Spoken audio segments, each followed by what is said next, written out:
girls up in the air. You got 3 minutes and that's it. If you're in your productive era, you're in your winning era. On the sidelines, like, hey, that's probably one of the most realist things I've said on this podcast. It looks like it's a Lakers jersey, but it's not. I got it from a thrift shop, but I also like it because it's reversible. It's like some lodge. I have no idea. This was like somebody's Little League jersey, and now it's my podcast outfit. Gotta love the thrift journey. Welcome back to the Ladies Always Win podcast. I am your host, Law, Miss Ladies Always Win herself, and I am just so super stoked. I saw this reel that said adults don't use the word super enough. Like a kid was using it to describe some like really good food.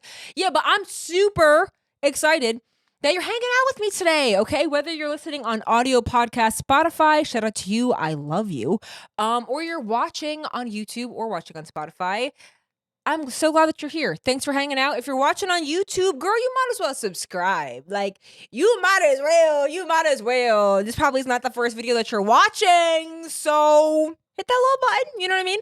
Leave a like, leave a comment. If you are listening on audio, feel free to leave us a review. And as always, call the hotline if you have a question or concern. I need to just do an episode with the hotline. I feel like that would help. Anyway, yeah, that's all my hi, hey, hellos coming to you on a Wednesday. How are you feeling? What's the vibe? I love that I drop on Wednesdays because Wednesdays are like, for me, in the middle of the week, like, I got to take a breather. The church I watch online, they be having their like live prayer services on Wednesday night. And I'm like, honestly, this is so clutch because it's the middle of the week and I'm starting to get a little stressed out. I'm just like, maybe I just call it quits and just wait for the weekend, you know? We all be there. So hopefully this is coming to you to motivate you, to give you some inspiration, to give you some good vibes in your week for whatever you're doing. Because today, we're talking about something that if you listen to this podcast, if you watch this YouTube channel, I talk about this topic a lot, and it's disciplinano. That's not a word. Discipline. It's discipline. We're talking about how to actually get into your productive era and go from lazy to disciplined. Now, I'm a Capricorn. Gotta put that out there. If you know anything about zodiac signs, Capricorns are some of the most naturally disciplined signs. I think all earth signs are. Virgos, I don't know the other ones. But I know Capricorns especially are like really, really known for this. So discipline has always come easily to me. I come from a background of sports. Shout out to the jersey. So I was on varsity cheer from 8th grade till my senior year. And we would do competition season in the winter. And competitive cheer is brutal. Like, if you've never watched the cheer documentary on Netflix, please do. Because, like, when I say I was a cheerleader, I don't just mean, like, I was, like, on the sidelines, like, hey, ho, let's go. Like, no, our sports teams, no offense, they weren't that great. After my freshman year, they weren't that great. So, I was, like, throwing girls up in the air. I was a back spot. Shout out. Again, if you know, you know. But, yeah, so if you know anything about competitive cheer, the discipline that it takes to endure a competition season, like the thing that I think is so different about competitive cheer to like any other sport is that you only have 2.5 minutes, right? So for those of you who know nothing about this world, little side tangent. Again, watch cheer on Netflix. It's so good.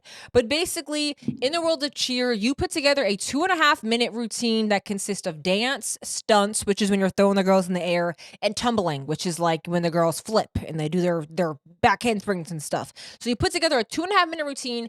You do it one time and you get judged on it based off of different like skills of like how hard were your stunts, how well were they executed. There's a lot of points about like being together. Like it's very like a tedious score sheet. If you've ever seen a cheer score sheet, it's insane. So I did that for 4 years of my life.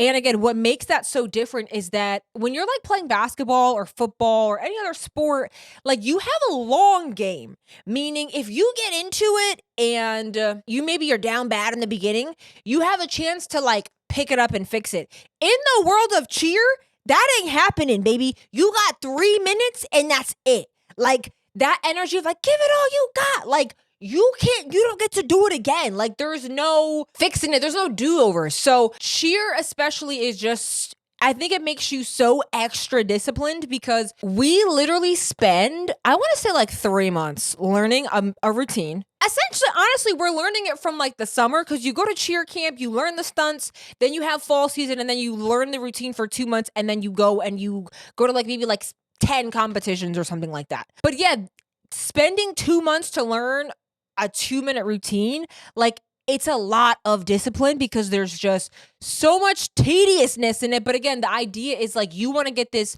so down packed in perfection you could do it in your sleep because like, you only get to do it that one time and you don't want to mess it up. And so I feel like that's the background I'm coming from. Discipline is natural to me. On top of that, okay, on top of me doing competitive cheer for 4 years, dude, my parents were in the military. Hello. They met in the military. They were in the army. Shout out to them. We love y'all. Thank you for your service. But yeah, imagine that. Imagine living in a home with strict Black parents who were in the military. Come on.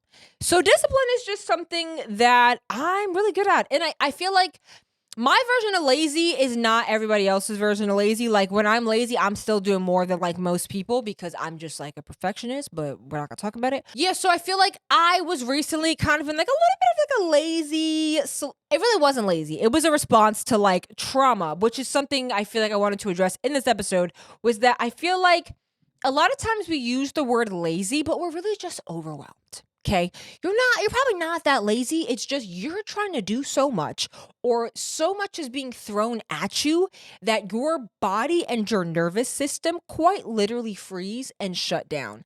And so many women, especially, are just like nagging on themselves, saying that they're lazy. And it's like, babe, your body's in trauma response. What are you talking about?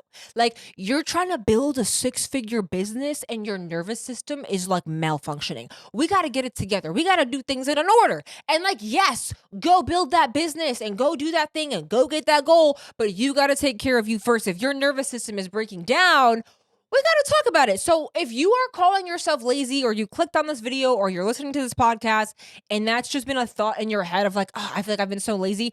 Honestly, take a look at your situation, because you really might just be in like a response mode, in like a freeze mode, which I feel like is more of what I was doing. And these are kind of the 3 things. I love me some 3 steps. Y'all know 3 things, 5 things. Like I like to make it easy. Make it easy on me, babe. Is that an Adele song? Last time I played a song, Wave got mad and said that they could like take the video down. So shout out to Adele. Anyway, yeah, I have 3 points that I feel like will help you actually enter into your productive girl era, because who doesn't want to be in their productive era, babe? If you're in your productive era, you're in your winning era. What do we talk about in this podcast? Winning. Ladies always what? Win. Exactly.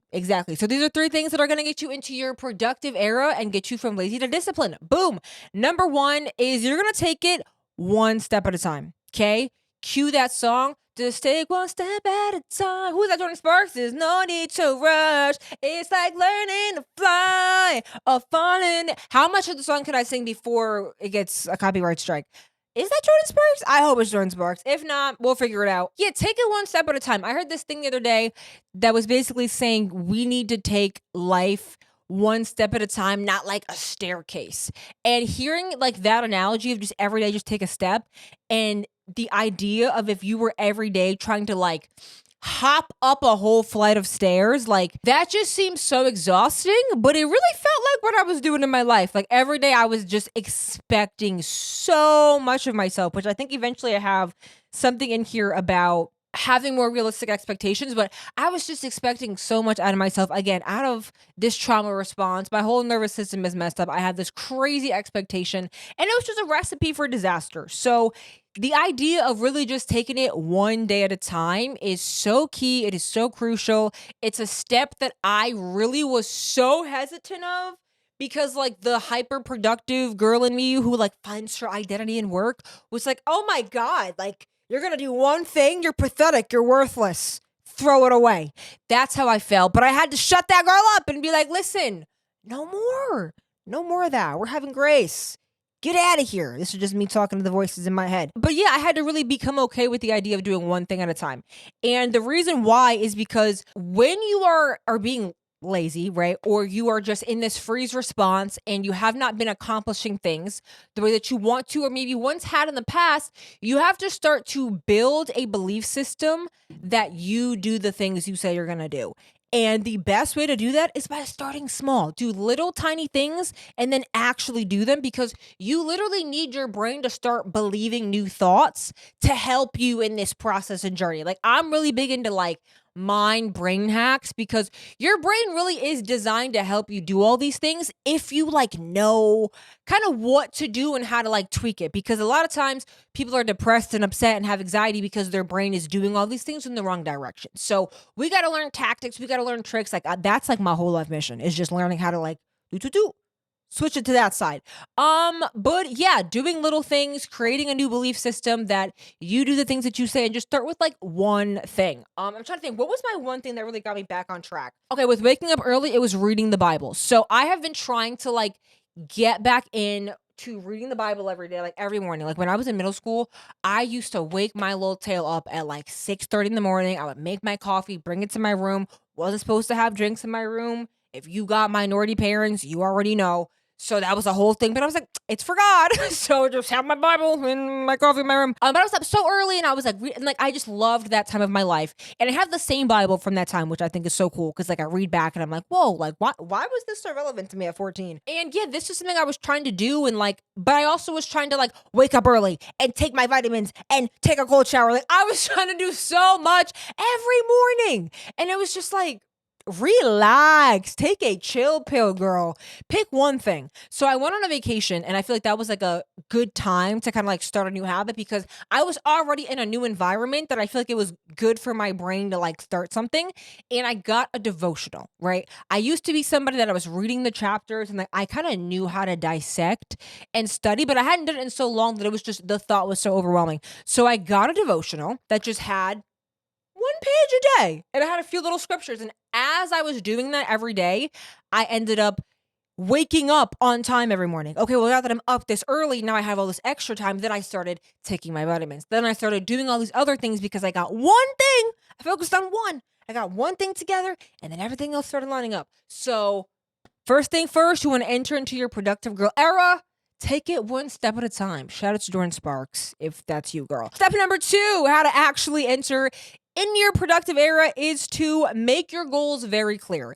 This is where I was mentioning having realistic expectations. So for me, if I've used the analogy before, right, of like if you were trying to put together a piece of furniture, but you did not have a picture of it on the box to have a visual representation of what you're trying to even do, how hard and difficult that might be. And how if you put that parallel to your life of, if you have no vision, how do you even know like what you're trying to do, where you're trying to go, the decisions you should be making, the friends you should have? Like, how would you know? How would you know? You wouldn't. You would not. So the idea of having like a really clear vision, I'm super big on that. So with any goal, you want to just have it in a way that it's very specific so it could be tangible. I like to create a system where there's no resistance in the moment for future me. Like one of the biggest game changers too, you want to talk about focusing on one thing at a time. Again, I had the goal of waking up early consistently for like years. Like I'm talking like I've wanted to be one of those people who like wakes up at 5:30 and like drinks coffee and reads. Like I wanted to be that, but like it just wasn't happening. And I'd watch the YouTube videos, like, and I would listen to the girlies, but like it just wasn't hitting for me. But boom, I get a coffee pot, right? And this coffee pot, you can pre-set a pot. So when I wake up, if I want to even make a decision of like snoozing, I smell the coffee. Like I create a system where I have no resistance. When that alarm goes off, I'm smelling coffee already. Everything is set out that it's like, there's really no reason for me not to get up. Like I remember just like waking up with such like despair and just like, oh my God, the weight of the day felt like it was just ready to punch me in the face. Like that's probably one of the most realist things I've said on this podcast, because that's really how I felt. And so making a system where now like I wake up and I'm like, oh, I already have coffee ready. Like if I get up now, I could have hot coffee like immediately. Like the thought of that changed everything. Nothing else was getting me out of bed. I had the fanciest coffee maker in the world. Boom, bought a $30 coffee maker where I can just pre-program it, and now my tail is up every morning. Make clear goals, have realistic expectations. That's the second tip, is again, knowing what you really want to do and making that super specific. So specific goals, because if it's not specific, you can't do it. Again, you want to create a path of no friction, and it's almost like just creating a script for yourself to follow. If it's that simple that you can put it into terms and words that clearly that it feels like you just wake up every day and you play the part, that's kind of where the idea of like faking it till you make it came from. Like just make it that clear that it's like, okay, this person I want to be does these habits, so I'm breaking it down that every day I just do these 3 things. Me being like, wait, did I post 3 TikToks today? Yes, I did. Shout out to me. See, look at me. I'm telling you, I'm practicing what I'm preaching. I really am practicing what I'm preaching. And number 3, the final thing to really enter into your productive girl era, to take you from lazy to discipline, okay, is going to be to build resilience. Now, this is kind of like, it don't really make sense as a point, but it does. You know what I mean? If you go like a little bit deeper, is that building, like being disciplined and building resistance, they're kind of like, they coexist. They happen at the same time.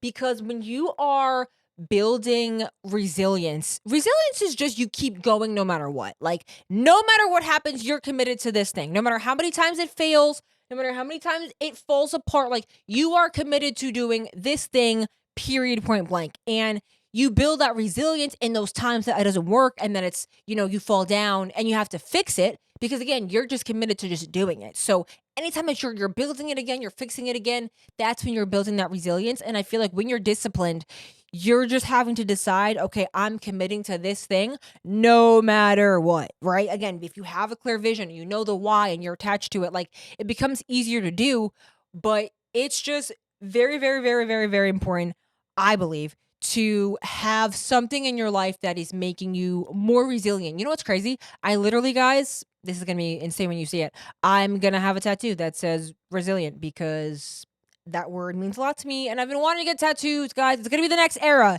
It's gonna be the next era, me with tattoos. But yeah, that's what I have for you guys today to really get into your productive vibes. I love me a girl boss moment. I just love like the boss babe era. I missed that like era of like YouTube.